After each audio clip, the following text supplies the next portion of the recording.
अस्सलाम वालेकुम साथियों। शाहीनों का एक बाग है जिसका नाम शाहीन बाग है। शाहीन बाग से एनआरसी प्रोटेस्ट का एक सरजमीन जिस पर अब बैरिस्टर असदुद्दीन ओवैसी साहब की आमद होने वाली है। बैरिस्टर असदुद्दीन ओवैसी साहब सी एनआरसी प्रोटेस्ट की सरजमीन शाहीन बाग में एक सियासी जलसा करने आ रहे हैं। जैसा कि आपको मालूम है कि बैरिस्टर असदुद्दीन ओवैसी साहब ने दिल्ली विधानसभा चुनाव में अपने दो प्रत्याशियों को चुनावी मैदान में उतारा है। ओखला विधानसभा सीट से शिफाउर रहमान खान तो मुस्तफाबाद से ताहिर हुसैन असदुद्दीन ओवैसी की पार्टी के प्रत्याशी हैं। ओखला से इमाम पार्टी के प्रत्याशी शिफाउर रहमान खान काफी ज्यादा मजबूत स्थिति में बताए जा रहे हैं। उनके लिए उनके समर्थन में रैली करने बैरिस्टर असदुद्दीन ओवैसी साहब ओखला की सरजमीन आने वाले हैं। ओखला ओखला विधानसभा सीट के ओखला शाहीन बाग ओखला विधानसभा सीट के अंदर में आता है और शाहीन बाग के अंदर ओवैसी साहब का ये पहला सियासी जलसा होने वाला है और ये जलसा होगा 23 जनवरी को शाम 7 बजे। आपको बताते चले शिफाउर रहमान खान सीएनआरसी प्रोटेस्ट के दौरान ही जेल गए थे, वो अभी तक जेल के अंदर ही है।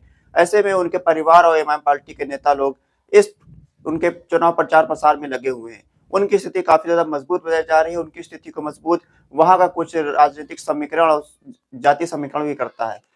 ओखला विधानसभा सीट के अंदर कुल 52% मुस्लिम वोटर है, जिनकी तादाद 1,80,000 के ऊपर पहुंचती है।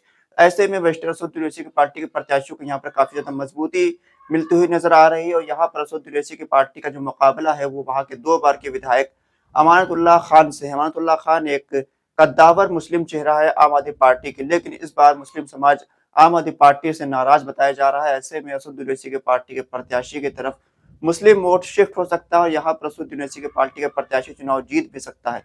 साथियों, असदुद्दीन ओवैसी की पार्टी दिल्ली विधानसभा चुनाव में 10 से 12 सीटों पर चुनाव लड़ने की कोशिश कर रही थी। हालांकि लास्ट टाइम में असदुद्दीन ओवैसी ने फैसला लिया कि एमआईएम पार्टी सिर्फ 2 ही विधानसभा की सीटों पर अपने प्रत्याशी उतारेगी।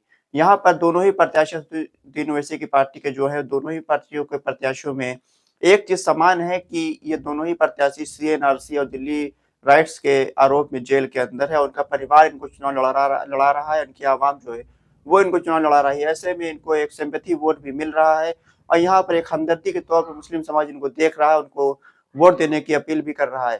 साथियों, असदुद्दीन ओवैसी हमेशा से मुस्लिम समाज के नुमाइंदे बनकर हमेशा से सामने आए और हमेशा मुसलमानों के मुद्दों पर वो बोलते रहे हैं। ऐसे में उनको लोग टारगेट कर रहे हैं कि ये भाजपा की बी टीम की तरह काम कर रहे हैं, भाजपा को फायदा पहुंचाने के लिए ये दिल्ली विधानसभा चुनाव लड़ रहे हैं।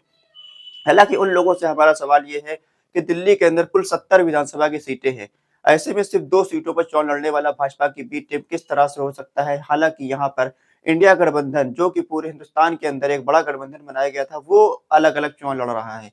कांग्रेस पार्टी 70 की 70 विधानसभा सीटों पर अकेले चुनाव लड़ रही है, तो आम आदमी पार्टी भी 70 सीटों पर अकेले अपने दम पर चुनाव लड़ रही है। ऐसे में इन लोगों के जो वोट है वो सेम है। ऐसे में इन लोगों के जो वोट बटेगा उसका फायदा सीधा-सीधा भारतीय जनता पार्टी को 70 की 70 विधानसभा की सीटों पर होगा, लेकिन इनको कोई भाजपा की बी टीम, भाजपा का एजेंट नहीं बोल रहा है। भाजपा का एजेंट उसी इंसान को बोला जाता है, जो मुस्लिम लीडर होता है, मुसलमानों की क़यादत करने की बात करता है।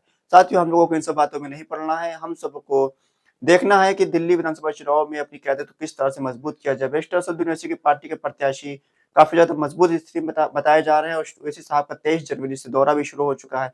अब वहाँ पर 23 से लेकर 5 फरवरी को वहाँ पर चुनाव की वोटिंग होगी, 8 फरवरी को आकर चुनाव का नतीजा आ जाएगा। तब तक देखेंगे कि ओवैसी साहब कितने दौरे करते हैं शाहीन बाग, ओखला और मुस्तफाबाद के एरियो में।